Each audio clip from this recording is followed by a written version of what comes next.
Alright, this story starts with humanity going extinct.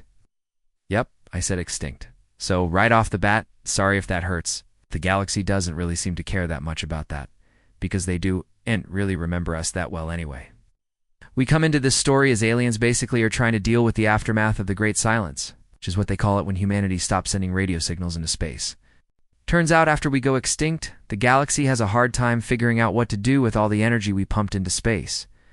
We used to be called reckless, passionate, and unpredictable. Those are probably accurate. But the thing that the aliens seem to remember most about humans is that we were unkind. Like we didn't really leave the best reputation for ourselves, did we? And now, the galaxy is facing a major crisis.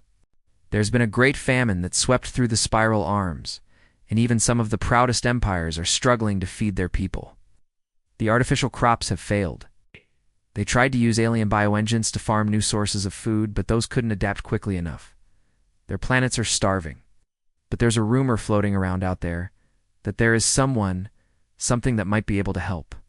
Someone who knows how to grow food without the aid of bioengines. Someone or something that came from Earth.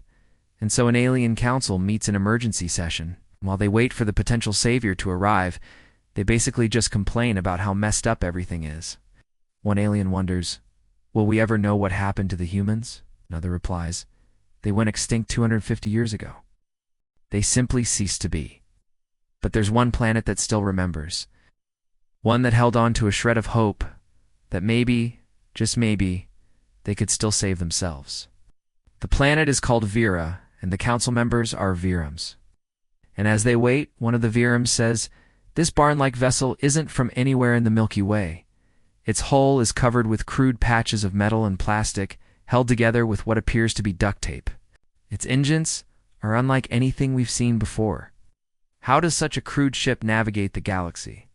How can it withstand the void? If it's merely piloted by a single human, how is that possible? What manner of sorcery is this? Well, soon enough they find out. From the airlock of that ship steps a lone human, a woman. She has sun-weathered skin and wears dusty clothes and muddy boots.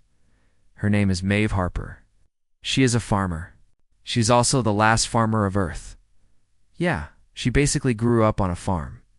She survived the extinction event somehow and spent the following: 250 years traveling around in a cobbled-together spaceship and searching for a planet that needed her skills. And she found it in Vera. When she lands, she's immediately greeted by the Alien Council, and they ask her the same questions that they were asking each other moments before. How is it that you've survived this long alone? How can you possibly help us? How are you even here? May just smiles at them. She takes in the dying fields surrounding the Veran city and responds, you aren't feeding your world, you're just feeding machines. Let me show you what humans learned in hardship. She goes down to the fields and kneels in the dirt, and instantly the Varans lose it.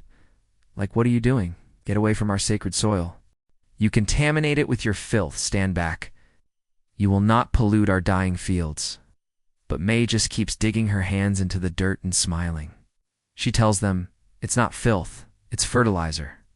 I haven't brought you a god, but I am a farmer. I can teach you how to feed yourselves. All I need is a few seeds and a piece of fertile ground. What do you say, little ones? And the Verns, desperate as they are still proud. They refuse her offer. They banish her from the city.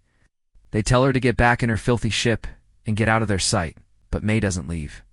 She just stands there in the dirt and sings a song, a sad song about how the greatest empires fall, about how even in the darkest times farmers keep planting, about how someday the weeds will choke the machine and only the patient hands will gather the fruits. And it's stupid corny, but it works. The Varans are desperate. They let her plant a single row of crops like, here, take this, plant it, whatever. Get it over with, please. And so she plants the first seeds of many different crops. And then she teaches the Varan children how to plant seeds with their own hands, how to feel for water, how to coax life from the weakest sprout. She teaches them how to talk to the land, to listen to the wind, to trust the miracle of patience. She doesn't use machinery. She doesn't use technology. She just uses hope, sweat, and care. At first, nothing changes. The Varans become impatient. They want to rip out the crops and start feeding the people with the engineered rations again. But May stops them. She tells them to give it more time, just a little longer. And every day she keeps working, singing old Earth songs as she tills the alien furrows. And slowly but surely, things begin to change. Shoots appear. At first in the corners, then across the fields. The Varen children laugh. The elders weep. Life is returning. Weeks pass and the crops grow faster, richer, tastier than anything the Varens had ever seen before. The fields turn green. Vera's people call it magic. But it's not magic. It's humanity's oldest secret. Resilience, faith, and the stubborn refusal to give up. Word gets out.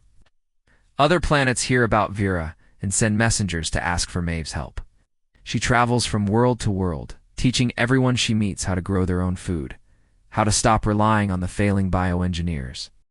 She takes payment for her work, either a share of the harvest or a promise that the knowledge will be passed down through generations. But she never stays long. She travels from planet to planet, sharing her gift and moving on, always moving on. And with every passing year, her legend grows, becoming a beacon of hope throughout the galaxy. Finally, after centuries of struggle, the galaxy begins to heal. Worlds are no longer dying of hunger. Children are laughing in the fields once more. And as this all unfolds, a quiet revolution is happening. Farmers are taking a stand. On 100 worlds, statues are being built, not of generals, politicians, or scientists, but of a simple human in muddy boots, holding a seed outstretched to the stars. In every language, the legend grows: when all science failed, a human farmer fed the stars. So what do you think? We get bonus points for coming back as a farmer? I feel like we should.